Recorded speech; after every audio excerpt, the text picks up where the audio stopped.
जय श्री राधे श्याम। योगिनी एकादशी की कथा, आषाढ़ मास कृष्ण पक्ष। जय श्री राधे। अर्जुन बोले, हे जनार्दन, मैंने ज्येष्ठ मास में शुक्ल पक्ष के निर्जला एकादशी की कथा सुनी। अब आप कृपा करके आषाढ़ मास के कृष्ण पक्ष की एकादशी की कथा सुनाइए। इस एकादशी का नाम क्या है तथा महात्म्य क्या है, सो सब वर्णन कीजिए। श्री कृष्ण भगवान बोले, हे कुंती नंदन, आषाढ़ मास के कृष्ण पक्ष की एकादशी का नाम योगिनी है। इसके व्रत से समस्त पाप नष्ट हो जाते हैं। यह व्रत इस लोक में भोग तथा परलोक में मुक्ति देने वाला है। हे पार्थ, यह एकादशी तीनों लोकों में प्रसिद्ध है। इसके व्रत से पाप नष्ट हो जाते हैं।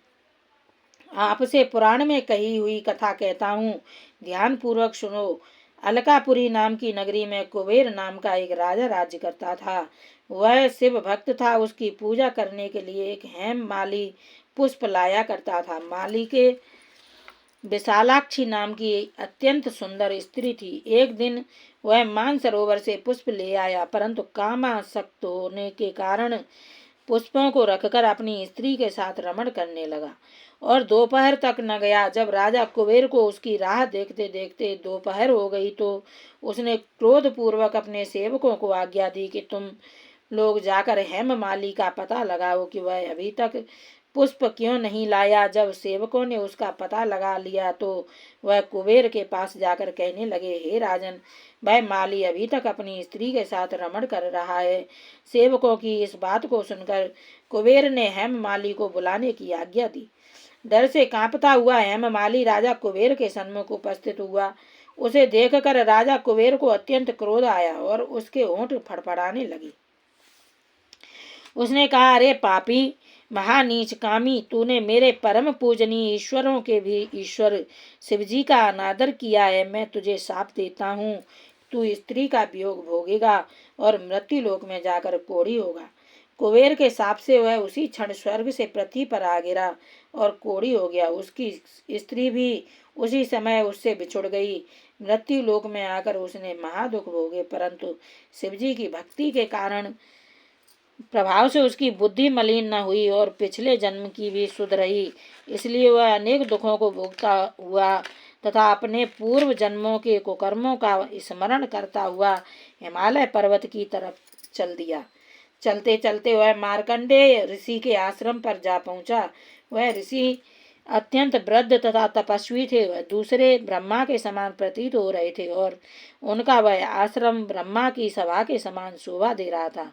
उनको देखकर वह हेममाली वहां गया और उनको प्रणाम करके उनके चरणों में गिर पड़ा। उसे देखकर मार्कंडेय ऋषि बोले कि तूने कौन से खोटे कर्म किए हैं जिससे तू कोढ़ी हुआ और महान दुख भोग रहा है।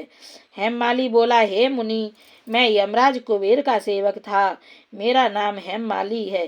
राजा की पूजा के लिए मैं नित्य प्रति पुष्प लाया करता था। एक दिन अपनी स्त्री के साथ विहार करते करते देर हो गई और दोपहर तक पुष्प लेकर न पहुंचा। तब उन्होंने मुझे शाप दिया कि तू अपनी स्त्री का वियोग और मृत्यु लोक में जाकर कोढ़ी बनकर दुख भोगे। इस कारण मैं कोढ़ी हो गया हूँ तथा पृथ्वी पर आकर असहनीय कष्ट भोग रहा हूँ। अतः कृपा करके आप कोई ऐसा उपाय बतलाएं जिससे मेरी मुक्ति हो। इस पर मार्कंडेय ऋषि बोले, हे हेममाली, तूने मेरे सन्मुख सत्य वचन कहे, इसलिए मैं तेरे उद्धार के लिए एक व्रत बताता हूँ। यदि तू आषाढ़ मास के कृष्ण पक्ष की योगिनी नामक एकादशी का विधि पूर्वक व्रत करेगा तो तेरे समस्त पाप नष्ट हो जाएंगे। इस पर हेममाली बहुत प्रसन्न हुआ और मुनि के वचनों के अनुसार योगिनी एकादशी का विधि पूर्वक व्रत करने लगा। इसके प्रभाव से कुछ ही समय बाद वह फिर से अपने पुराने रूप में आ गया और अपनी स्त्री के साथ विहार करने लगा। हे राजन, इस योगिनी की कथा का फल 88 सहस्त्र ब्राह्मणों को भोजन कराने के बराबर है। इसके व्रत से समस्त पाप नष्ट हो जाते हैं और अंत में मोक्ष प्राप्त करके प्राणी स्वर्ग का भागीदार होता है। कथा का सार, व्यक्ति को पूजा आदि धर्म कार्यों में आलस्य या प्रमाद नहीं करना चाहिए, बल्कि मन को संयम में रखकर सदैव ईश्वर की सेवा में तत्पर रहना चाहिए। इस कलयुग में कोढ़ जैसे रोग से मुक्ति पाने के लिए मनुष्य को योगिनी एकादशी का व्रत श्रद्धा पूर्वक करना चाहिए। जय हो प्रभु। जय जय श्री राधे। जय श्री राधे कृष्ण।